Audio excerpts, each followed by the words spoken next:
Mathieu Brun, directeur scientifique de la Fondation Farm, la Fondation pour l'agriculture et la ruralité dans le monde.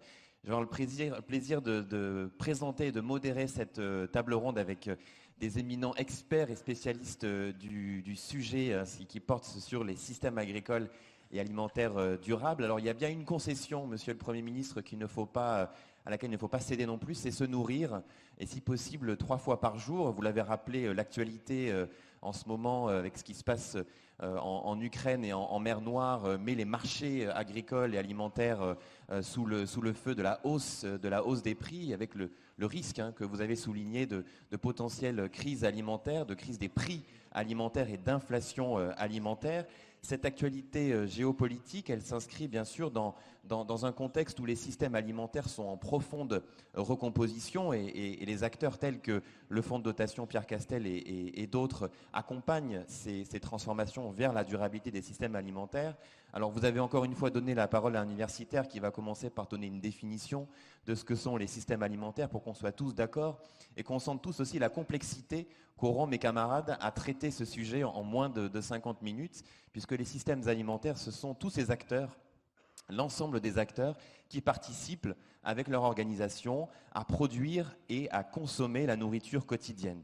L'agriculture n'est qu'un maillon essentiel, mais n'est qu'un maillon de ces systèmes alimentaires. Elle doit non seulement produire la nourriture nécessaire, et pas uniquement la nourriture, puisqu'elle doit aussi produire de la bioéconomie, produire d'autres substances, le coton par exemple, qui peut être utilisé pas uniquement pour la nourriture, mais aussi pour l'habillement, pour le textile, pour l'industrie. Produire, bien entendu, mais aussi réparer la planète. Vous l'avez rappelé dans les propos introductifs, l'enjeu du changement climatique, de l'adaptation et de la résilience au changement climatique est essentiel. Et donc les systèmes agricoles alimentaires doivent produire, mais doivent aussi participer à la réparation de cette planète qui est déjà largement atteinte. L'Afrique, en 2050, ce sera peut-être 2 milliards de personnes qu'il faudra bien sûr nourrir, mais auxquelles il faudra offrir des emplois, en faisant face au changement climatique dans un contexte de reconstruction économique après la pandémie de Covid-19 qui est particulièrement compliquée pour les économies. Produire en respectant les limites de la planète, c'est ce qu'on va essayer de couvrir avec nos 4 invités aujourd'hui. Et puis on aura aussi la chance d'avoir trois entrepreneurs, 3 innovateurs. L'un d'entre eux sera avec nous et les 2 autres seront à distance pour discuter cette capacité à produire en quantité et en qualité la nourriture et d'aller vers des trajectoires de durabilité. Donc ce que nous allons faire ensemble ce matin, dans la petite heure qui nous est dévolue, c'est essayer de couvrir les différents champs de cette durabilité que les Nations Unies et l'ensemble de la communauté internationale a défini autour de la durabilité, bien sûr, environnementale, sociale, mais aussi économique. 4 invités pour couvrir ce sujet, ce triple sujet de la durabilité sur ces 3 dimensions. Je vous propose qu'on commence tout de suite par une première session autour des durabilités sociales et environnementales. Et je vais d'abord me tourner vers Roger Tsafak Nanfosso, qui est recteur de l'université de Chang, à ma droite, pour lui poser une première question sur cette durabilité sociale. Comment est-ce que l'agriculture peut aussi être une solution, peut-être même la solution première pour lutter contre la pauvreté, puisqu'on le sait bien, une bonne partie de la pauvreté dans les Afriques, dans le continent africain, est concentrée en milieu rural, où une bonne partie des ménages tirent leurs revenus de l'agriculture. Alors comment est-ce que le secteur agricole peut être un facteur de réduction de cette pauvreté, monsieur Tsafak Nanfosso? Merci de me passer la parole. Je voudrais remercier les organisateurs de m'avoir associé à ces échanges. Et je dois dire à quel point je suis heureux de participer à ces travaux. Alors évidemment, vous avez parlé de pauvreté. Peut-être qu'il faut situer un peu le grand tableau, de dire qu'aujourd'hui, on reconnaît bien que 4 personnes sur 5 vivent en dessous du seuil de pauvreté et que ces personnes sont surtout concentrées dans les milieux ruraux. En Afrique subsaharienne, 5 pays concentrent l'ensemble de la pauvreté des populations pauvres. C'est le Nigeria, c'est la RDC, je salue le ministre qui est là, la Tanzanie, l'Éthiopie et Madagascar. À peu près 132 millions de pauvres sont aussi dans les régions menacées d'inondations, ce qui n'est pas une mince affaire avec les changements climatiques. Alors, on va évoquer la Covid, etc. Tous sont des éléments qui viennent accroître, qui viennent exacerber encore l'ampleur de cette pauvreté dans des zones qui jusque-là était un peu épargné. Ce sera notamment les zones urbaines. On va le voir, hein, que de plus en plus la pauvreté va migrer un petit peu du côté rural vers le côté urbain. Alors, donc, sur cette base-là, oui, évidemment, le secteur agricole peut contribuer à réduire la pauvreté à mains égards, mais il faut que certaines conditions, on va dire ça comme ça, soient remplies. Je voudrais en citer 2 ou 3 simplement pour gagner du temps. D'abord, je crois que c'est un puissant facteur de développement, mais qui a besoin d'un investissement massif dans le capital humain. Je crois qu'il faut investir sérieusement dans le capital humain, créer des emplois, et le secteur agricole est une clé de voûte fondamentale, puisque les 3/4 des pauvres en Afrique travaillent dans le secteur agricole, dans le secteur rural.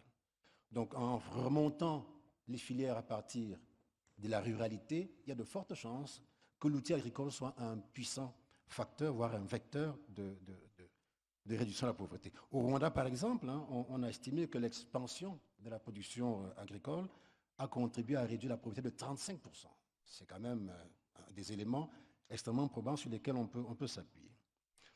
Deuxième élément, cet investissement en capital humain signifie aussi former des agriculteurs des techniques de développement agricole et économique qui visent à améliorer le rendement des terres agricoles. C'est très important. La productivité des terres agricoles en Afrique est très, très faible. Il faut véritablement qu'on relève ce niveau-là pour permettre d'avoir des niveaux de rendement qui puissent résoudre les problèmes soulevés. Troisième élément important, dans cette formation du capital humain, il faut mettre un accent suffisant sur les politiques de vulgarisation de la téléphonie mobile. C'est quelque chose de très important aujourd'hui, la téléphonie mobile et donc du numérique. On voit bien que dans pas mal de pays africains, les technologies mobiles ont transformé mais radicalement la vie dans nos communautés rurales, en donnant accès à des informations plurielles, hein, variées, jusqu'au contrôle de la pluviométrie, les problèmes météorologiques, etc. Donc je pense que le téléphone est très important. Et on voit bien avec les expériences dans la plupart des pays M-Pesa, on sait toujours M-Pesa au Kenya parce que c'est un peu précurseur. Aujourd'hui, on voit que l'accès à le téléphone permet aussi d'accéder à des technologies financières qui amènent à avoir un peu de crédit, d'épargne, etc. Et enfin, je finis par là pour cette première idée, il faut des réformes importantes qui visent à étendre l'accès des populations vulnérables à une électricité fiable et bon marché. Il faut qu'on soit clair, hein, ce serait illusoire d'imaginer qu'il soit possible d'endiguer la pauvreté sans mettre fin à la pauvreté énergétique. Pour moi, c'est quelque chose d'important. Aujourd'hui, seul un Africain sur 3 a accès à l'électricité. Un Africain sur 3. Et en l'absence d'investissements gigantesques, la Banque mondiale estime à 40 milliards de dollars ces investissements-là, moins de 6 Africains sur 10 auront accès à l'électricité en 2030. C'est un défi gigantesque. Et quand j'écoute le Premier ministre Zinsou qui vient de s'exprimer sur ce capital immatériel que nous avons, le vent, etc., je me dis, tiens, on a peut-être une niche là qui peut nous aider demain. Merci. Merci beaucoup, Roger Tsafak Nanfosso. Je rappelle que vous êtes recteur de l'université de Tchang au Cameroun. Alors, je me tourne maintenant vers Moussa Diaby. Hein. Vous avez aussi, depuis votre casquette de directeur de l'Institut Polytechnique, l'Institut national Polytechnique Félix Houphouët-Boigny, un regard sur ces enjeux de durabilité sociale, mais aussi d'emploi et de formation. On l'a rappelé juste avant, c'est un enjeu crucial pour l'avenir des systèmes alimentaires dans les Afriques. Mesdames et messieurs, merci Mathieu. Mesdames et messieurs, je voudrais d'abord commencer mon intervention en remerciant tout d'abord la Fondation Pierre Castel qui nous a adressé donc cette invitation à participer à ces journées nationales de diaspora africaine. Il est important justement que dans ce type de public, de ce type de rencontre, que ce soit la diaspora qui prenne en main ces questions et poser la question des leviers que nous avons pour développer les systèmes alimentaires en Afrique et que cette question soit posée à l'occasion de journées nationales de diaspora africaine démontre justement que ça justifie et ça vient démontrer clairement que la diaspora africaine a beaucoup à jouer sur ces questions-là. J'en parlerai tout à l'heure. On est sur un créneau, parlant d'alimentation, de système alimentaire, sur un créneau où qui se pose sur un territoire, donc sur un continent, qui regorge finalement 60% des terres arables dans le monde. Et on est sur un périmètre où le besoin, il existe. Une personne sur 9 a besoin, souffre de la faim dans le monde. Donc on a le besoin, on est sur un continent où il y a la disponibilité en termes de terres pour produire. Et puis on est sur un continent également qui est riche en ressources humaines. Riche en ressources humaines, l'Afrique détient 60% de la population africaine à moins de 35 ans. Donc je dirais que toutes les données, tous les indicateurs sont finalement ouverts pour que l'Afrique et surtout le secteur agricole soit un pan de l'économie justement qui permette de réduire considérablement la pauvreté. Donc on est sur un secteur où il y a de la demande, où il y a du besoin, des ressources humaines qui existent, mais c'est également, et c'est tout le contraire, c'est qu'on est également sur le continent où le besoin justement en nourriture, en alimentation aussi se pose. Bien, ce qu'on a envie, on constate aujourd'hui, et ça aussi il faut le rajouter, c'est que ce secteur agricole reste le secteur où l'auto-entrepreneuriat est le plus facile à réaliser. C'est-à-dire que vous avez la terre, elle est disponible, il faut quoi? Il faut prendre, si on se place sur des outils archaïques, une hache, des dabas, et puis tout de suite se lancer. Voilà, donc dans l'agriculture conventionnelle. Mais nous n'en sommes pas là parce que ce n'est pas avec les techniques agricoles conventionnelles que nous allons pouvoir nourrir la planète, que nous allons pouvoir nourrir l'Afrique. Donc il faut aller maintenant cette fois-ci vers d'autres solutions, la mécanisation de l'agriculture. Et là tout de suite, des questions vont se poser. C'est la première question, le niveau de technicité vers lequel on peut arriver, en fait, on peut aller, la question de l'éducation. Et c'est à ce niveau-là que dans des pays comme la Côte d'Ivoire, la problématique se pose et que l'État de Côte d'Ivoire, le gouvernement, à travers les différents plans nationaux de développement qui ont été mis en place, met un accent fort à la fois sur l'éducation, sur le secteur agricole, sur la mécanisation de l'agriculture. Nous, au sein de l'Institut national polytechnique Félix Houphouët-Boigny, qui regroupons justement de nombreuses compétences dans tous les domaines, depuis le secteur agricole, le secteur industriel, le secteur commercial, ce qu'on essaie de faire, c'est de créer finalement une chaîne de valeur en partant de la terre, de la fourche finalement à la fourchette. Comment on arrive à faire en sorte que former des jeunes, des cadres, qui permettront justement d'apporter de la valeur dans ce secteur. Ça, c'est le premier enjeu. Le deuxième enjeu, comment, en tant qu'établissement d'enseignement supérieur, on arrive à impacter la communauté sans toucher simplement l'élite, mais en touchant les populations rurales. Ça, c'est un deuxième enjeu sur lequel nous sommes amenés à jouer. Et c'est en cela que, justement, les travaux que nous avons menés avec la Fondation Pierre Castel, nous avons vu la vidéo à l'instant, qui a permis de former des jeunes ingénieurs sur des techniques de transformation agricole, des techniques en fait de mise à disposition, de transformation agricole et de mise à disposition de certains produits sur le marché. Donc ça, on l'a vu. Mais un point important, ce sont ce qu'on développe au sein de notre institut, cette fois-ci, avec le milieu rural. Je donnerai un exemple des projets assez simples pour rester assez factuels. Aujourd'hui, au sein de l'INPHB, donc Institut national polytechnique Félix Houphouët-Boigny, nous sommes à mesure et nous avons lancé des programmes de formation de 600 jeunes de la région de district de Yamoussoukro, des jeunes non diplômés, des jeunes qui ne savent, qui ont pour seul niveau en fait, pour la plupart, qui n'ont même pas encore l'entrée en sixième, qui ne sont pas en sixième, donc qui ne savent ni lire ni écrire. Nous avons recruté à travers la région du Bélier. Nous les faisons venir au sein de l'Institut. Sur une parcelle de 2 hectares, rien, quand on regarde, 90% des exploitations agricoles en Afrique, c'est maximum 1 hectare.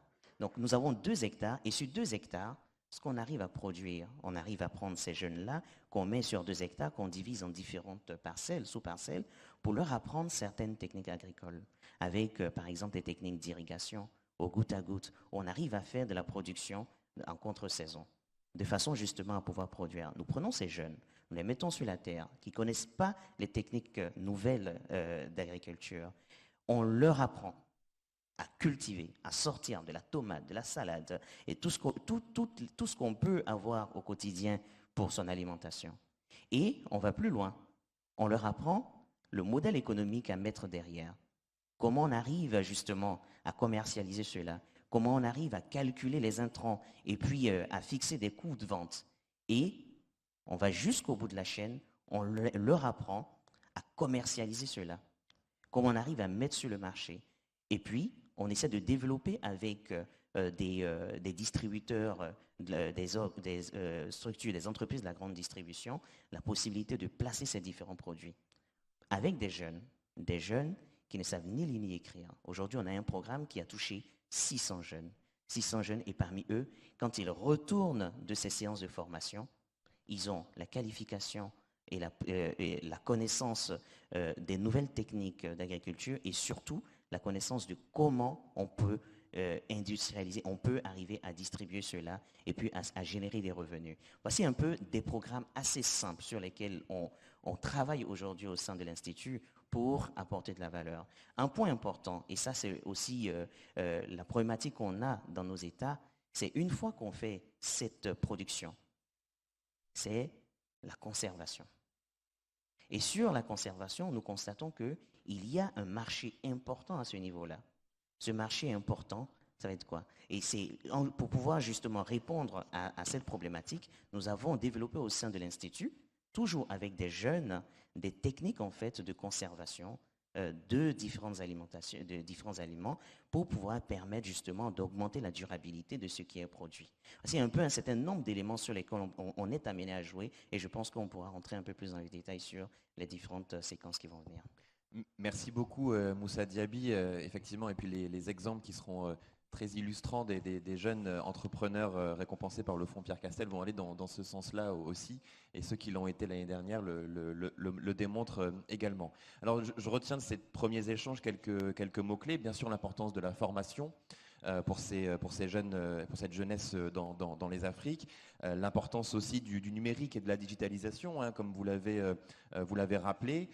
Bien entendu, il ne peut pas y avoir de durabilité sociale pour le développement économique, politique, social, sociétal des Afriques sans la possibilité de pouvoir se nourrir 3 fois par jour. Et on sait bien, je pense que Monsieur le consul du Maroc en France, il sera sensible, hein, quand l'agriculture va, tout va. Et les liens qui peuvent exister entre la croissance économique et les récoltes sont très importants. Alors il y a un deuxième aspect qu'on va essayer de couvrir maintenant.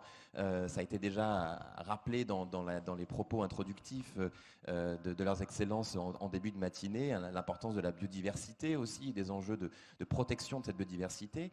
La durabilité environnementale. Aujourd'hui, les systèmes alimentaires sont particulièrement exposés aux impacts du changement climatique. L'agriculture est un secteur essentiel puisque c'est à la fois la première victime des conséquences du réchauffement climatique et c'est aussi l'un des acteurs les plus importants pour diminuer l'impact, pour atténuer les effets du changement climatique et pour trouver des solutions qui permettent justement d'aller dans cette direction. C'est aussi des enjeux qui sont très controversés. Alors je me tourne maintenant vers Tanguy Bernard, qui est directeur de Bordeaux Sciences Économiques. Quelles sont un peu les solutions qui peuvent être envisagées pour à la fois respecter les limites de la planète et puis aller vers l'augmentation de ces gains de productivité qu'a rappelé monsieur le recteur de l'université de Chang juste avant? Oui, alors d'abord, je voulais également, comme mes collègues, remercier la Fondation Pierre Castel et puis l'organisation des JNDA en général pour ce type d'événement qui me semble fondamental pour discuter notamment du sujet de l'agriculture. J'ai beaucoup apprécié l'intervention du Premier ministre Zinsou, parlant de l'importance des technologies, l'importance de la modernité, etc., et des startups. Je pense qu'il ne faut pas oublier l'agriculture d'une part, et il ne faut surtout pas considérer l'agriculture comme un secteur qui ne serait pas innovant, inventif, technologique, moderne, du futur, etc. etc. Alors, effectivement, je souscris à tout ce qui a été dit par mes prédécesseurs, et notamment si on voulait mettre un chiffre, les chiffres qui existent aujourd'hui, le meilleur chiffre en tout cas en termes de recherche, vous l'avez compris, je suis universitaire, et le meilleur chiffre qui existe aujourd'hui en termes de recherche, c'est qu'1 euro de croissance dans l'agriculture génère 3 fois plus de réduction de la pauvreté qu'1 euro de croissance dans les autres secteurs. Par ailleurs, 1 euro de croissance dans l'agriculture génère entre 40 et 50 centimes de croissance dans les autres secteurs Et l'inverse n'est pas vrai. Ça, c'est vrai aujourd'hui en Afrique. Ça sera peut-être pas vrai demain. Mais en tout cas, ce qui est vrai, c'est que l'agriculture a un rôle fondamental à jouer, non seulement pour la réduction de la pauvreté, mais également pour le développement des autres secteurs au travers de tout un tas de liens. En tant que membre de la diaspora française en Afrique pendant longtemps, disons, en tant qu'enseignant, chercheur pendant pas mal d'années en Éthiopie, au Sénégal, au Burkina ailleurs, on a eu l'occasion justement de travailler sur ces sujets et notamment de voir et d'observer et d'essayer de contribuer à notre mesure à des stratégies de politique publique qui réfléchissaient au développement agricole. Et un des exemples que je trouve assez emblématique et assez triste ces derniers temps, c'est celui de l'Éthiopie, où depuis 2005, lorsqu'on travaillait là-bas avec des collègues de l'université d'Addis Abeba, d'avoir insisté sur le fait que le développement de la petite agriculture familiale est un levier fondamental pour la croissance en général. Et l'Éthiopie a fait ce choix à l'époque. Et vous savez, donc en faisant ce choix, mis en place un certain nombre d'initiatives qui ont créé dans les années qui ont suivi 10% de croissance agricole par an. Et 10% de croissance agricole par an, ça se voit à l'œil nu. Ça veut dire que ça double tous les 7 ans. Et donc sur un horizon de 15 ans, c'est x4. Et c'est ça qui a permis, dans un deuxième temps, de construire par non seulement la filière agro-industrielle, mais également par d'autres industries, textiles notamment, etc., le second pilier de la stratégie du gouvernement à l'époque, qui était le développement industriel. Donc, ce que je veux dire, c'est que l'agriculture, c'est pas juste une façon c'est pas juste une façon de lutter contre la pauvreté, c'est une stratégie de développement qui fait ses preuves, qui a fait ses preuves et qui continue de faire ses preuves. Alors, effectivement, il y a des enjeux d'environnement. Et je vous avoue que ce n'est pas complètement ma spécialité, mais j'ai eu la chance de travailler, notamment, Monsieur le Ministre, dans la forêt équatoriale congolaise, dans la région Équateur, avec l'idée d'essayer de comprendre qu'est-ce qui se passe lorsqu'on essaye de renforcer la production agricole, puisqu'il n'y a pas le choix. Il y a besoin de plus de production agricole en Afrique. Dans d'autres endroits, cette augmentation de la production s'est faite par des gains de productivité liés à la révolution verte dans divers endroits. Ce n'est pas arrivé en Afrique pour différentes raisons. Et donc, ça s'est fait de manière plutôt extensive, avec des enjeux évidemment de déforestation, etc., etc. Et donc, un enjeu, c'est comment est-ce qu'on augmente la productivité à l'hectare. Et pour ça, de meilleurs intrants, de meilleures semences notamment, etc., doivent être mises à disposition. Et donc il y a un programme au Congo qui s'appelle le PARSA, qui vise à développer en mobilisant l'INRA Congo pour développer des semences améliorées, etc., et arriver jusqu'à les diffuser via des agromultiplicateurs qui les diffusent de manière payante aux producteurs de la région équatoriale. Et alors, ce qui est très intéressant, c'est d'évaluer, de s'intéresser à ce type de programme avec les collègues au Congo et de voir qu'est-ce qui se passe en fait du point de vue des producteurs. Et je reviendrai peut-être là-dessus sur d'autres questions. C'est souvent, il faut se mettre à la place du producteur.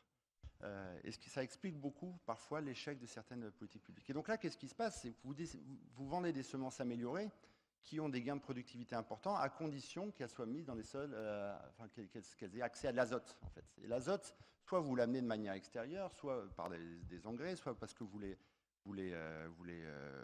avez une gestion de votre parcelle qui est écologique et qui enrichit sa fertilité, soit vous avez le choix de où aller planter. Ce qui se passait dans ce programme, de manière très claire, c'est que lorsque vous achetez des semences améliorées, vous allez les planter là où ça pousse le mieux, et là où ça pousse le mieux, c'est la forêt primaire. Et donc, il faut faire très attention à ça, parce que peut dire, on essaie de promouvoir la production agricole à juste titre, via les petits producteurs à juste titre, mais avec un enjeu effectivement, comme vous le disiez, Monsieur le Ministre, ça se passe dans le deuxième poumon de la planète, etc. Et en fait, tout l'objectif de la recherche, action, disons, que mènent les universitaires en Afrique, ici également, et en partenariat, c'est d'arriver à aller un petit peu plus loin, à un niveau assez micro, pour comprendre qu'est-ce qui peut changer à la marge pour éviter un certain nombre de choses. Et là, typiquement, c'est juste d'avoir une meilleure réflexion sur la fertilité en même temps qu'une réflexion sur la productivité qui permet d'éviter quelque chose qui se voit avec des données satellites. On voit les effets sur la déforestation. Voilà. Et donc mon propos ici, c'est de ne surtout pas penser, en tout cas de ne pas avoir le discours que des gains de productivité seraient néfastes, je crois au contraire qu'il faut absolument passer par là, et que ces gains de productivité peuvent d'ailleurs permettre de réduire une expansion agricole au profit d'une préservation d'un certain nombre de sols et de territoires, à condition qu'un certain nombre de marchés fonctionnent mieux pour les agriculteurs familiaux, c'est-à-dire le marché de l'assurance, le marché du crédit, le marché des semences, le marché des engrais, etc. Et je crois qu'il y a un aspect infrastructure, mais il y a également des aspects institutionnels également derrière ça. Merci Tanguy Bernard pour ce cours d'économie et qui rappelle aussi l'importance du ruissellement, si on peut encore utiliser cette expression, et de comment est-ce que l'industrialisation peut aussi se passer par l'agriculture avec l'exemple éthiopien, et donc le grand pouvoir du secteur agricole. Mais on va peut-être pouvoir aussi aller un peu plus loin sur cette chaîne avec Kako Nubukpo, qui est commissaire au sein de l'UEMOA, commissaire à l'agriculture, à l'environnement et aux ressources naturelles, ancien ministre de la prospective. Donc peut-être qu'on va pouvoir se projeter aussi dans le temps pour réfléchir à l'ensemble de ces systèmes alimentaires. Juste avant, Moussa Diaby rappelait aussi l'importance d'aller du champ à l'assiette, de la fourche à la fourchette. Ça rappellera une stratégie européenne en cours aujourd'hui. Alors comment est-ce qu'on réfléchit justement à cette durabilité sociale, environnementale, on va garder l'économique pour la fin de la table ronde, sur l'ensemble du système alimentaire, et donc avec cet enjeu de création de valeur sur les filières agroalimentaires? Moi aussi remercier Pierre de Gaëtan, et je voudrais vraiment peut-être qu'on l'applaudisse si vous êtes d'accord, parce qu'une telle ténacité force le respect. Voilà. Merci beaucoup. On gardera l'économie pour la fin.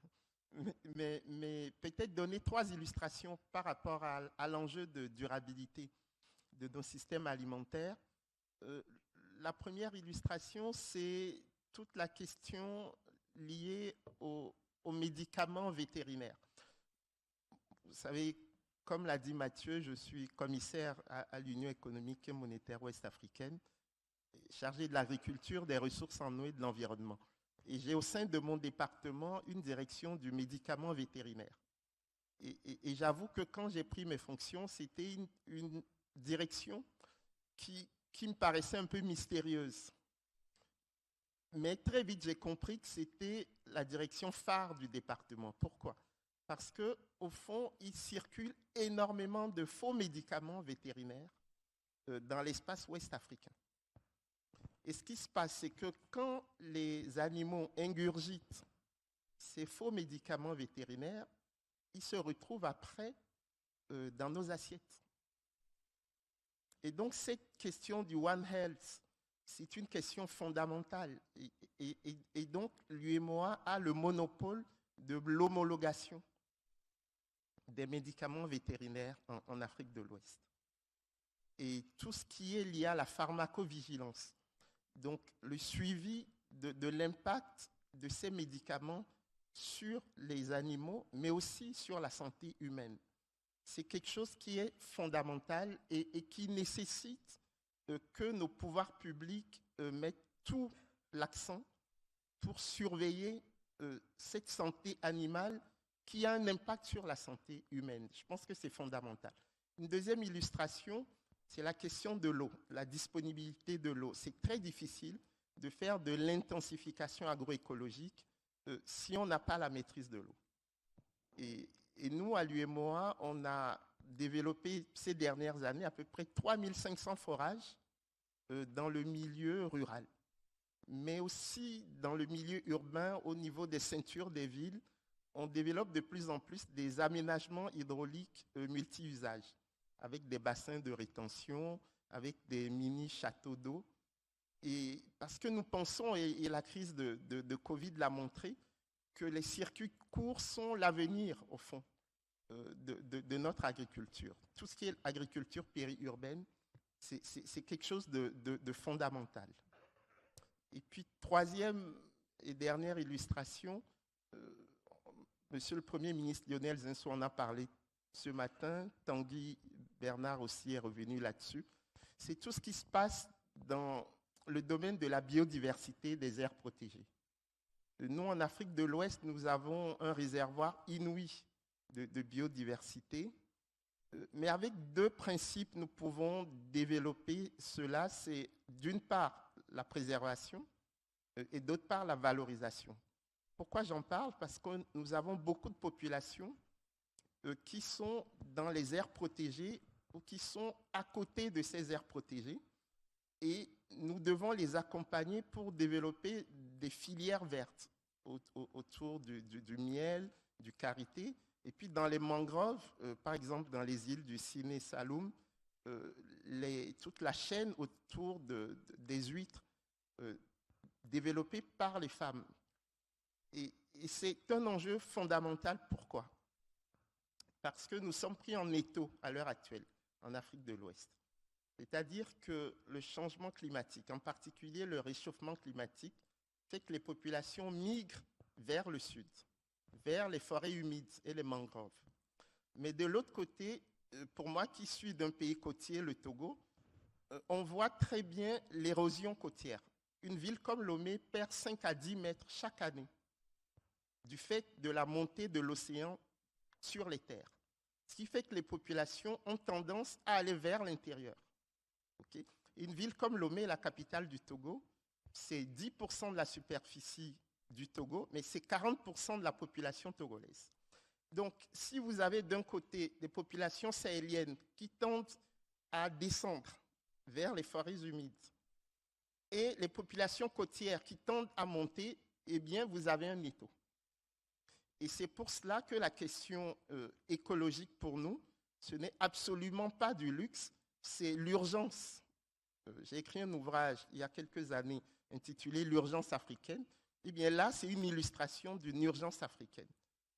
Pour l'instant, j'aimerais rester là et puis tout à l'heure, on reviendra sur des questions peut-être plus macro. Merci. Merci Kakonou Boukpo. Et vous avez commencé à parler de miel et on en rediscutera tout à l'heure avec Christelle Veringa qui sera avec nous en visioconférence pour présenter ses projets entrepreneuriaux. Alors, on a fait le tour aussi de cette question écologique et vous avez rappelé l'importance de l'approche une seule santé, la santé des écosystèmes, la santé des hommes, des femmes et des hommes, la santé aussi des plantes et des animaux.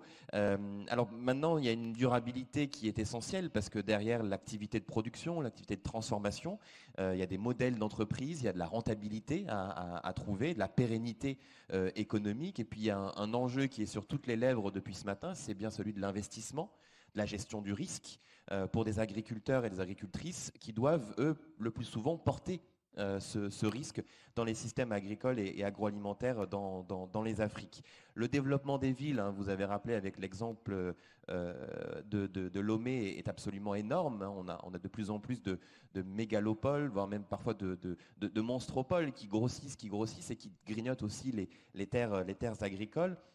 La question se pose aujourd'hui de savoir s'il n'y a pas un chantier prioritaire autour du financement de cette agriculture. On en parle depuis déjà de nombreuses années, mais c'est bien un terrain rêvé.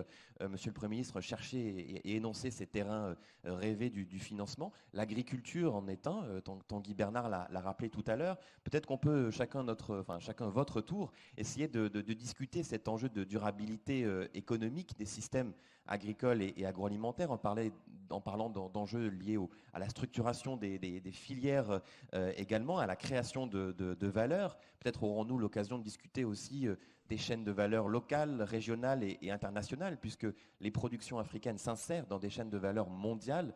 On va peut-être pouvoir essayer de caractériser ça avec une visée aussi prospective sur le futur des Afriques. Je redonne la parole à Roger Tsafak Nanfosso, hein, qui, je le rappelle, est recteur de l'université de Tchang au Cameroun. Cette durabilité économique, comment est-ce qu'elle se pose et en quoi est-ce que c'est aujourd'hui un chantier prioritaire ? Merci de me redonner la parole. C'est un chantier prioritaire, je pense, parce que les importations sont massives en Afrique, au sud du Sahara. Les importations africaines ont cru de manière très importante ces 20 dernières années, importations de produits alimentaires, j'entends, et la facture d'environ 10 milliards de dollars au début de 2000 frôle aujourd'hui les 45 milliards de dollars. Donc c'est énorme. Il faut trouver un moyen pour que les productions locales ou localisées puissent progressivement remplacer ce que nous importons.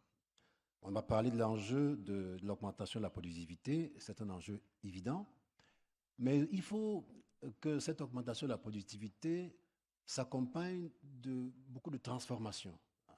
On a évoqué cela, la transformation, les problèmes de conditionnement, parce que ce qu'on observe, c'est que la difficulté de nos productions et de nos producteurs à remplacer de manière efficace ce qui est importé vient parfois de la présentation même de ces produits. À l'évidence, si on récolte des produits juste après récolte, les commercialiser, ça n'est pas simple, notamment dans les agglomérations, notamment dans les villes. On a besoin d'une transformation, d'un conditionnement pour que les efforts de nos agriculteurs, de nos éleveurs, puissent correspondre à la demande, aux habitudes alimentaires dans les villes aujourd'hui. Ça n'est pas simple. Les problèmes de conditionnement, de découpe, de présentation, de marketing, de merchandising, ce sont des choses que nous sommes appelés, en tant qu'universitaires, à mettre en évidence dans les différents enseignements que nous faisons pour accompagner les agriculteurs, quelle que soit leur importance. Et c'est peut-être ici que je voudrais saluer la pertinence de la chaire Pierre Castel que l'Université de Tchang, que j'ai l'honneur de diriger, abrite avec fierté, ainsi que Yamoussoukro et Bordeaux Supagro ici, qui est une idée géniale qui vient de la Fondation. Mais surtout, ce que nous observons, en tout cas à Tchang, j'imagine que c'est pareil ailleurs, ce que nous observons, c'est que les projets d'entreprise des jeunes hommes et femmes, j'ai entendu tout à l'heure l'accent qui a été mis sur les femmes, je voudrais confesser effectivement que beaucoup de jeunes que nous sélectionnons et que nous incubons dans le cadre de cette chaire sont des jeunes filles plutôt, et qui font un travail mais remarquable, il faut le souligner. C'est vrai, c'est très vrai.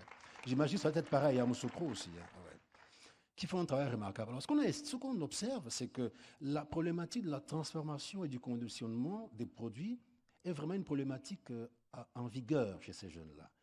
Beaucoup ont des idées de transformation de tout, noix de cajou, banane, tout ce que vous voulez en Afrique, mais surtout transformer et présenter cela de manière à ce que ce soit consommable dans les villes, que ce soit facile à acquérir, à acheter, etc. C'est important. Et on voit que parmi ces jeunes-là que nous incubons, dans le cadre de la chaire Pierre Castel, beaucoup ont non seulement des idées d'agriculture, donc de plantation, etc., beaucoup pensent à des start-up pour créer des machines agricoles.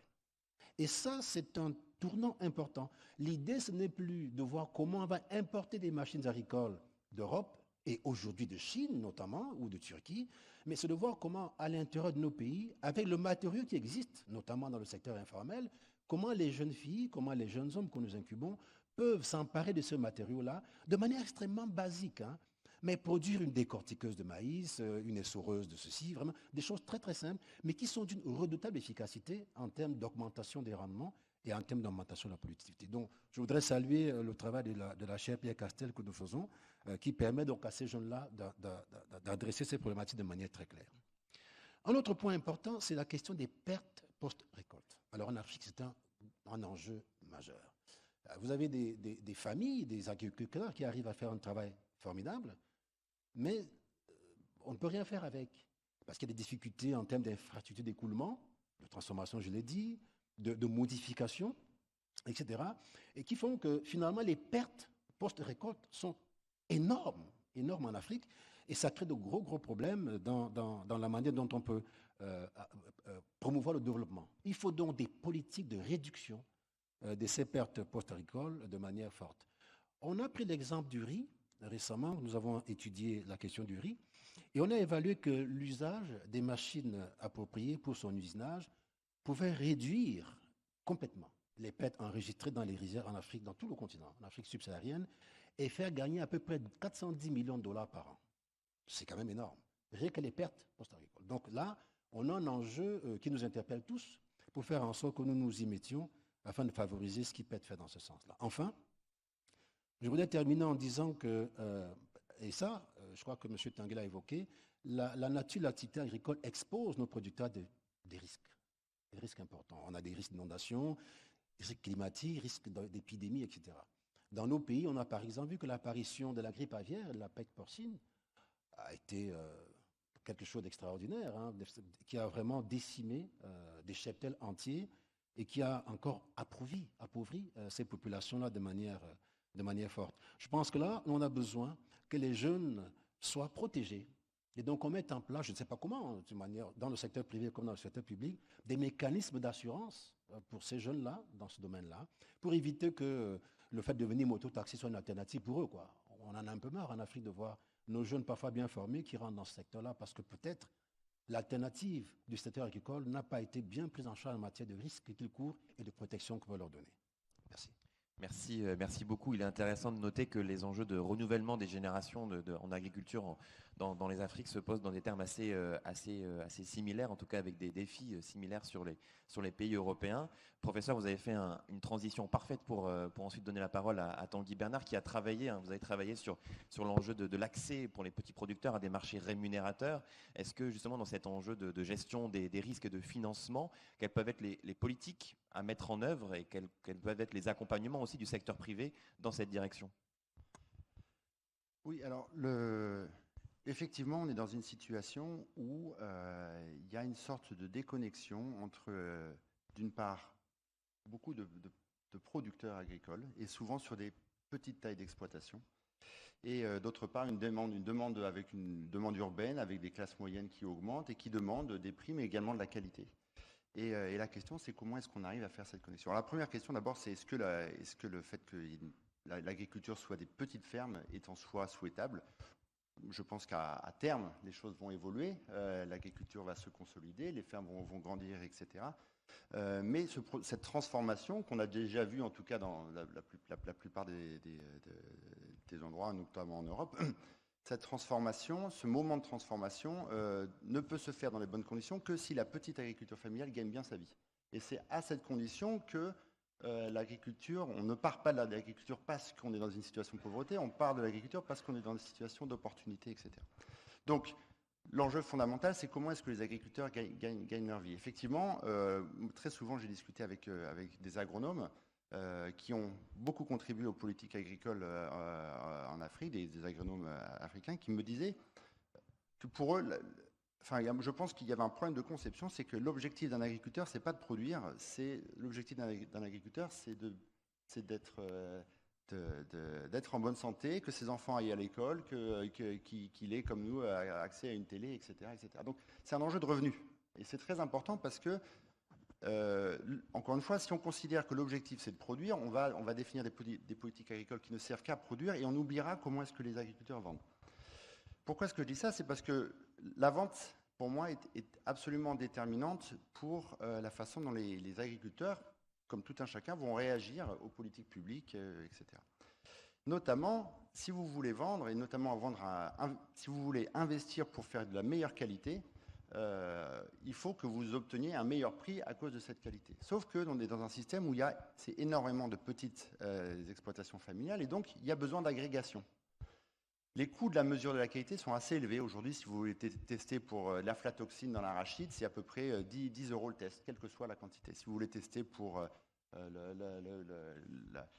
l'humidité dans le riz, c'est à peu près pareil. Si vous voulez tester pour le taux d'extraction de farine dans le blé, c'est à peu près pareil, etc. Donc ça veut dire que souvent, la qualité n'est testée qu'une fois que la production a été agrégée par la production d'un grand nombre de producteurs a été agrégée. Et ce qui fait qu'au final, celui qui a fait la bonne qualité n'est pas forcément rémunéré pour ça. Et donc vous voyez qu'il n'y a pas d'incitation à faire de la qualité, et donc s'il n'y a pas d'incitation à faire de la qualité, ça ne marchera pas. Alors juste, comment est-ce que les agriculteurs participent au marché? Il y a essentiellement trois canaux. Un, c'est les marchés ruraux, où il y a l'agrégation par les commerçants ambulants. Deux, ce sont les coopératives agricoles, fortement promues en Afrique. Et trois, ce sont les contrats.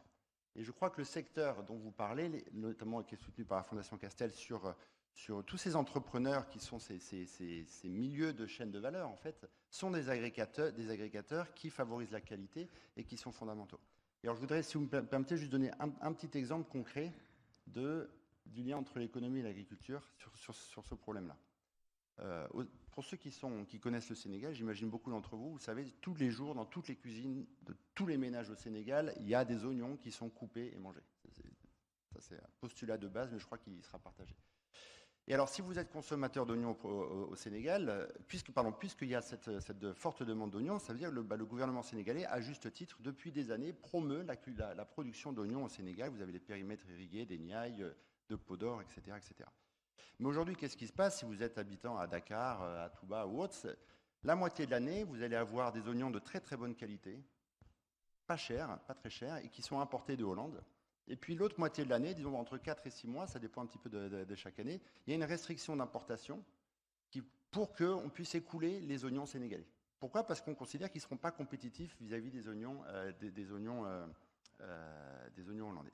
Et en fait, c'est vrai, les oignons sénégalais sont de mauvaise qualité, sont pas moins chers que les oignons hollandais. Et donc, ça veut dire que la façon de protéger l'agriculture ici, ça va être de mettre des restrictions aux importations, mais c'est pas ça qui fait que les producteurs vont produire de la bonne qualité. Et en fait, si on s'intéresse à ces oignons, l'histoire est assez emblématique. Ça se passe par exemple dans la vallée du fleuve Sénégal, où vous avez, d'un point de vue agronomique, il y a tout ce qu'il faut. Les sols sont bons, il y a accès à l'eau via les périmètres irrigués, il y a accès à tout ce qu'il faut comme semences et comme engrais, et pas que de l'urée, mais également les engrais qui font des oignons de bonne qualité, qui sont notamment qui incluent du potassium. Et il y a une extrêmement bonne agence de vulgarisation agricole qui s'appelle la SAED. Et donc tous les producteurs savent comment faire la bonne qualité, ils ont accès à tout, et les engrais qui font la bonne qualité ne sont pas très chers. Sauf que ça fait des années qu'on essaie de promouvoir l'utilisation de plus d'engrais, de plus de potassium dans les engrais. Personne ne le fait, tous les agriculteurs utilisent de l'urée. Et donc quand j'ai échangé avec quelques collègues, on m'a dit mais c'est parce que les producteurs ne comprennent pas ou ils sont capricieux. C'est pas vrai, un producteur il n'est pas capricieux, il cherche à gagner sa vie. Et donc ce qui est intéressant, c'est avec les collègues de l'université Gaston Berger, c'est d'essayer de remonter un peu la filière. Et en fait, comment est-ce que les producteurs vendent? Ils vendent sur des marchés ruraux où il n'y a pas de certificat, il n'y a pas de mesure de qualité, il y a rarement d'ailleurs des balances. Et en fait, ils vendent dans des sacs qui sont supposés faire 40 kilos. Mais comme tout le monde est un peu en concurrence, pour vendre aux Banabana, qui sont ces agrégateurs qui travaillent pour les grossistes de Dakar ou Touba, eh ben on va remplir les sacs au maximum. Et plus le sac est gros, plus la probabilité de le vendre vite et bien sera bonne. Parce qu'il est effectivement du côté des Banabana, ils se disent, bah voilà, j'ai un sac qui fera bien 45 kilos, ça veut dire que je récupère 5 kilos de marge, etc. Et donc si vous voulez faire des gros oignons, bah, la seule chose qu'il faut faire, c'est que vous mettez que de l'urée, plein d'urée, vous avez des gros oignons qui se gorgent d'eau et qui pourrissent très très vite. Et alors on a essayé de faire cette petite recherche-action en lien avec le ministère de l'Agriculture, de se dire, mais et si on essayait de mettre de la certification au niveau de la qualité au niveau de ces marchés, si on mesurait ça? Et donc, avec l'université Gaston Berger, on teste ça, et puis on annonce en avance que cette année, dans tel endroit, dans le département de Peau d'Or, on va mettre en place de la mesure de la qualité avant agrégation. Et soudainement, 60% des agriculteurs, en ayant cette information, passent aux engrais avec du potassium, parce qu'ils savent que la qualité va être rémunérée. Et puis, derrière, on voit qu'en plus, cette qualité a été rémunérée, les revenus ont augmenté, etc. etc. Donc vous voyez, ce que je veux dire, c'est que c'est parfois intéressant de s'intéresser à des niveaux très micro de qu'est-ce qui ne marche pas. Et parfois, l'intervention est assez légère. Et je veux juste finir par une note moins positive, c'est que ce système qui a fait ses preuves, ce n'est pas en laboratoire, c'est sur le terrain, fait ses preuves, est discontinué dans les années futures, parce que du côté des commerçants, au final, ça ne les arrangeait pas tant que ça. Et donc, au bout d'un moment, vous savez comment se passent les débats pour la mise en place de politiques publiques. Voilà, il y a des relations, des enjeux, des lobbies, etc. Et donc, au final, cette chose-là est disconnectée. Et je crois qu'un des gros enjeux, parfois, c'est il y a des investissements massifs qui sont nécessaires, il y a de l'investissement dans la technologie. Parfois, c'est également d'aller comprendre quelque chose. Et une politique publique assez légère peut avoir un effet très fort. En l'occurrence, pour éviter aux consommateurs sénégalais de manger des mauvais oignons 6 mois de l'année. Voilà. Merci, ça nous met presque en appétit, vu l'heure qui commence à avancer. On a fait un voyage entre les échelles, de l'échelle macro avec les questions de marchés internationaux, les concurrences de production qui viennent de plus loin, notamment le fameux oignon hollandais. Puis on est allé vers les politiques micro. Je voudrais qu'on revienne justement sur ces politiques macro avec vous, Kakono Boukpo, parce que est-ce qu'il n'y a pas justement, depuis votre regard de l'UEMOA, et puis aussi avec votre casquette de chercheur et d'analyste, est-ce que ces politiques publiques macroéconomiques, elles sont adaptées au développement du secteur agricole et des filières agroalimentaires aujourd'hui? Oui, à mon avis, il faudrait faire 5 choses, mais vraiment rapidement, parce que nous n'avons pas beaucoup de temps. Mais c'est important qu'on en parle, parce que le Premier ministre Lionel Zinsou a insisté là-dessus. Nous sommes à la veille d'une crise alimentaire majeure en Afrique. Les prix des intrants n'ont jamais été aussi élevés depuis 30 ans. Et les pays ouest-africains qui produisent des intrants ne les vendent pas aux autres. En Afrique de l'Ouest, c'est le Nigeria qui produit de l'urée, mais le Nigeria préfère vendre son urée au Brésil plutôt qu'à ses voisins, parce que ça lui ramène des devises. Okay. Mais donc, nous sommes vraiment dans une situation d'urgence absolue.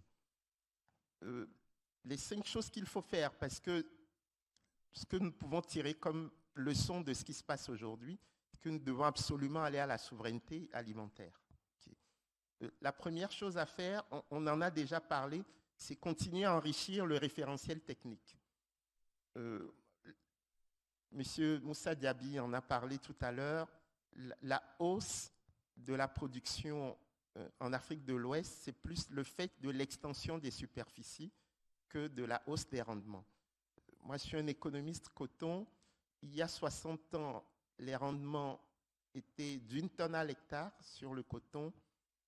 Aujourd'hui, nous avons des zones en Afrique de l'Ouest où nous sommes passés à 800 kg à l'hectare, quand nos concurrents, comme le Brésil ou la Chine, sont passés à 3 tonnes à l'hectare. Okay. Donc, la question de la hausse de la productivité, elle est fondamentale. Donc, ça suppose la maîtrise de l'eau, ça suppose qu'on encadre nos paysans pour le respect des itinéraires techniques, ça suppose que la recherche variétale continue. C'est le premier bloc. Le deuxième bloc, on en a également parlé, c'est l'ensemble des fournitures de services à l'agriculture. Le crédit, Monsieur le Premier ministre Lionel Zinsou a insisté là-dessus, il n'existe pas pour nos petits producteurs. Il faut absolument que le système financier africain accepte de financer l'agriculture. Les assurances. Vous avez également toute la question de la structuration des organisations de producteurs. Noa, lui et moi, nous avons 5 filières prioritaires, le maïs, le coton, le riz, la filière bétail-viande et l'aviculture. Et sur ces 5 filières prioritaires, nous travaillons à la structuration des organisations de producteurs pour qu'une part équitable de la valeur produite puisse leur revenir. C'est fondamental. La question des pistes rurales. Si vous n'avez pas de pistes rurales, vous ne pouvez pas écouler le surplus de production que vous avez. Donc tout le bloc autour des services à l'agriculture me semble fondamental. La troisième chose, c'est la cohérence des politiques publiques. Tanguy Bernard vient d'en parler. Est-ce qu'on ouvre au commerce international? Est-ce qu'on protège l'agriculture familiale? Si oui, dans quelles conditions? Est-ce qu'on protège sur toute la chaîne de valeur ou est-ce qu'on identifie les lieux pertinents de protection? Qu'est-ce qu'on fait pour nos politiques agricoles? Est-ce qu'on stabilise les prix? Est-ce qu'on stabilise les revenus? Est-ce qu'on fait les deux? Est-ce qu'on fait aucun des deux? Aujourd'hui, on n'a pas l'impression que nous avons des politiques agricoles. Nous avons une myriade de projets agricoles, mais nous n'avons toujours pas la vision sur ce que nous voulons faire de notre agriculture. Je rappelle que la politique agricole de l'Union européenne, c'est 50% du budget communautaire. 50%. Okay. Donc ce n'est pas rien. Quatrième chose, c'est l'aménagement du territoire. Nous ne pouvons pas durablement piloter l'alimentation de nos villes dans des contextes de macrocéphalie des villes. Donc il faut constituer de petites villes moyennes. Le Cameroun a fait beaucoup d'efforts là-dessus. Mais dans les pays ouest-africains, vous avez une grosse capitale et puis vous avez quelques bourgades. On ne pourra pas continuer sur 50 ans ce type de politique. Donc il faut de vraies politiques d'aménagement du territoire et la constitution de villes moyennes. Et enfin, 5e et dernière piste, vous savez, l'alimentation, c'est l'offre, mais c'est aussi la demande. Tout ce dont nous avons parlé pour l'essentiel aujourd'hui, c'est du côté de l'offre. Mais que se passe-t-il du côté de la demande? Vous avez des populations qui sont de plus en plus pauvres dans nos pays. Vous savez, vous aurez beau produire, si les gens sont trop pauvres pour acheter, ils ne pourront pas acheter. Et donc, il faut de vraies politiques de redistribution de la richesse. Et il ne faut pas oublier que l'Afrique, c'est le continent le plus inégalitaire au monde. On a des niveaux d'inégalité interpays aussi élevés qu'en Asie, mais nous avons en plus des niveaux d'inégalité intrapays aussi élevés qu'en Amérique latine, où vous avez les phénomènes de latifondia qui coexistent avec les phénomènes de paysans sans terre.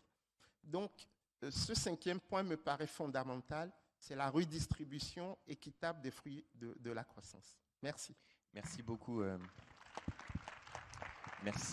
Merci Kako pour ces 5 points qui vont inspirer, j'en suis sûr, les décideurs. Pour finir cette table ronde, je me tourne vers vous, Moussa Diaby, parce que je sais aussi que dans les JNDA, il y a le mot D et que vous avez un rôle très important dans la diaspora ivoirienne. Comment est-ce qu'en quelques minutes, même un peu moins que quelques minutes, parce que le temps file, on peut aussi mettre en marche cette diaspora pour aller vers la transformation qui a été appelée dans les vœux des différents participants de cette table ronde? Très bien. Donc, on arrive sur la question de la diaspora. Je crois que Tanguy Bernard parlait de l'expérience du Sénégal sur l'oignon sénégalais qui était de pas très bonne qualité et qui, avec l'interdiction justement des oignons importés. Nous, en Côte d'Ivoire, on constate quelque part, et je pense que ça doit être la même chose qui doit être partagée dans plusieurs pays d'Afrique, c'est que les produits locaux, qui sont censés être des produits de grande consommation, on les retrouve ici dans les marchés en Europe. C'est-à-dire qu'on est parti d'une politique agricole qui a été longtemps une politique agricole tournée vers l'exportation, les produits d'exportation, qui étaient des produits de la période coloniale, mais on est arrivé sur des produits de grande consommation qui sont de plus en plus exportés, liés aux fortes vagues de migration également qu'il y a eu et à une implantation de la diaspora africaine qui est devenue de plus en plus importante sur le continent européen. Et la conséquence, c'est que au niveau local, ces produits de grande consommation ne se retrouvent plus. Ou quand on les retrouve, ils sont plus chers. Donc ça, c'est un peu un paradoxe qu'il faut noter. Et pourquoi on va vers ce type de produits de grande consommation, qu'on les envoie vers l'exportation? C'est parce que, justement, on l'a évoqué à l'instant, c'est que l'agriculteur, quand il produit, c'est pour pouvoir vivre, avoir de l'argent, mettre son enfant à l'école, etc. Donc, il y a la question de revenus qui se pose. Bien, ce qu'on a envie de dire là, c'est qu'il faudrait qu'on arrive à résoudre de part et d'autre cette question. Le premier levier, c'est ce que j'avais évoqué à l'instant, c'est d'intensifier finalement la production agricole au niveau local, en essayant justement par de nouvelles techniques, ne pas compter que sur les pluies pour pouvoir produire, donc avec les problématiques de changement climatique et tout ce qui va avec, mais aller vers des techniques d'irrigation, une maîtrise, une bonne gestion de l'eau pour pouvoir augmenter justement la productivité et donc la production agricole. C'est le premier levier. De façon à pouvoir exporter, puisqu'il y a un grand marché finalement avec les diasporas africaines maintenant sur le continent européen, mais également couvrir le marché local, puisqu'il faut résoudre la problématique justement de la faim et puis de l'accès à l'alimentation pour tous sur le continent africain. Donc ça, c'est le premier levier. Le deuxième levier, il faut aller vers la mécanisation. On en a parlé à l'instant. Et cette mécanisation, les techniques de mécanisation existent. Aujourd'hui, on arrive à produire des machines dans les différents établissements d'enseignement supérieur. Je pense que ça doit être la même chose au Cameroun, en Côte d'Ivoire. On a la possibilité de produire ces machines agricoles. On a la possibilité de produire des systèmes d'irrigation. On a la possibilité de produire des engrais. Mais ce qui nous manque aujourd'hui, ce sont les ressources financières pour pouvoir généraliser. Donc, j'ai parlé aujourd'hui, à l'instant de la technique d'irrigation au goutte à goutte. Donc, c'est des prototypes qui existent. Il faut pouvoir l'étendre au niveau national. Et là, ça demande finalement des moyens importants qui peuvent être portés par le pouvoir public, mais il y a une forte responsabilité de la diaspora également. Quand je vois un jeune entrepreneur qui fait des pompes, des systèmes d'irrigation avec des pompes solaires par exemple, je dis combien ça coûte? Ça coûte 3 millions de francs son prototype. 3 millions de francs, c'est 4 500 euros. Mais voici un business pour les jeunes, pour les investisseurs de la diaspora. On peut compter sur les pouvoirs publics, c'est vrai. Mais quand on regarde aujourd'hui l'ensemble des États d'Afrique, la plupart ont commencé à impliquer la diaspora dans son développement. Comment? en créant des ministères qui, aujourd'hui en charge qui sont aujourd'hui en charge de la diaspora. Aujourd'hui, il y a au sein des institutions nationales des éléments de la diaspora qui sont intégrés dans les conseils économiques, sociaux et environnementaux, par exemple, au sein du Sénat pour ce qui est de la Côte d'Ivoire et peut-être bientôt dans le Parlement. Dans le tissu économique en termes d'investissement, aujourd'hui, les pouvoirs publics viennent rechercher la puissance économique de la diaspora pour pouvoir investir. Et je voudrais dire que le secteur agricole reste un secteur le plus porteur, je dirais, au niveau en termes de rentabilité. Si on arrive à allier finalement technique, technologie, mais également efficacité et puis raccourcir en fait le flux entre la terre et le consommateur. Avec tous les investissements qui sont faits au niveau national en termes d'infrastructure, pour ce qui est de la Côte d'Ivoire, je pense qu'aujourd'hui, on arrive à un carrefour où, certes, le pouvoir public peut accompagner dans l'investissement dans le secteur agricole, mais il faut une forte implication des diasporas africaines sur cette question-là pour se réapproprier la terre et puis investir. Parce que des jeunes, pour pouvoir le faire sur place, il y en a. Ce qui manque, ce sont les euros qu'on doit faire venir de la France, de l'Europe, pour pouvoir les mettre en œuvre, en réalisation. Voilà. Merci beaucoup Moussa Diaby. On va tout de suite partir pour discuter avec celles et ceux qui entreprennent en duplex. Et je vais demander tout de suite aussi à Daniel Oulaye de nous rejoindre. Alors, en quelques minutes, puisque le temps file, je vous laisse nous présenter votre projet et comment est-ce qu'il répond à tous ces enjeux qui ont été abordés par les participants de la table ronde. D'accord, je suis Daniel Oulaye, je viens de la Côte d'Ivoire. Je voulais juste vous partager où tout a commencé. Nous étions en 2015, je venais juste de finir mes études d'ingénieur agronome et j'ai un ami qui s'était lancé dans la production du céréal, le maïs, dans le nord du pays. Et il a bénéficié de mes conseils parce qu'il avait envie de faire un système de polyculture. Donc on l'a encadré pour associer donc la production du céréal aux légumineuses pour lui permettre donc d'avoir un meilleur rendement. Et 6 mois après, il m'a appelé pour me donner les résultats de sa production. Non seulement il a eu un rendement au-dessus de la moyenne, et l'association lui a permis aussi d'avoir deux récoltes en an sur la même parcelle. Fin 2016, j'ai appris que cet ami essayait de regagner l'Europe par le bateau. Il n'est jamais arrivé. J'ai voulu m'intéresser à ce qui s'était vraiment passé parce que c'était un jeune homme brillant et son activité se passait très bien. En réalité, après sa récolte, il n'a pas pu vendre correctement son produit. Il n'avait pas accès au marché. Les problèmes de route faisaient que les producteurs éloignés de la capitale, au nord ou à l'ouest de la Côte d'Ivoire, n'ont pas la possibilité donc de couler leur production sur le marché de masse et sont obligés de les vilibander à des prix dérisoires dans des marchés de proximité. Il était endetté. Il ne savait pas comment il allait faire face à toutes ces dettes. Il a décidé d'aller chercher donc le mieux-être ailleurs, comme de nombreux jeunes qui le font sur le continent. En 2016, avec des amis, on a décidé d'apporter une réponse. Parce qu'effectivement, le problème agricole, c'est un problème pour moi qui est beaucoup plus global. Ce n'est pas seulement une question de productivité, mais qui allait au-delà. Et en essayant de pousser très loin notre réflexion, on s'est rendu compte que, comme ce jeune homme, c'est 40 à 60% de pertes post-récolte chaque année. Et c'est essentiellement en Afrique de l'Ouest, et beaucoup plus en Côte d'Ivoire, dans le nord et à l'ouest.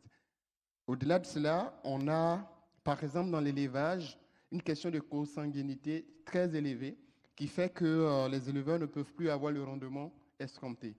Et il y a aussi les questions d'accès aux services vétérinaires dans ce milieu de l'élevage qui reste un luxe et finalement, le coût d'accès aux services vétérinaires est plus élevé que la valeur marchande du produit final. Autant de mots qui nous ont amenés effectivement à créer une entreprise qui pourrait proposer un service alternatif. Donc, on a fondé une entreprise essentiellement sur 3 valeurs. Le premier principe que nous avons développé, c'est la circularité.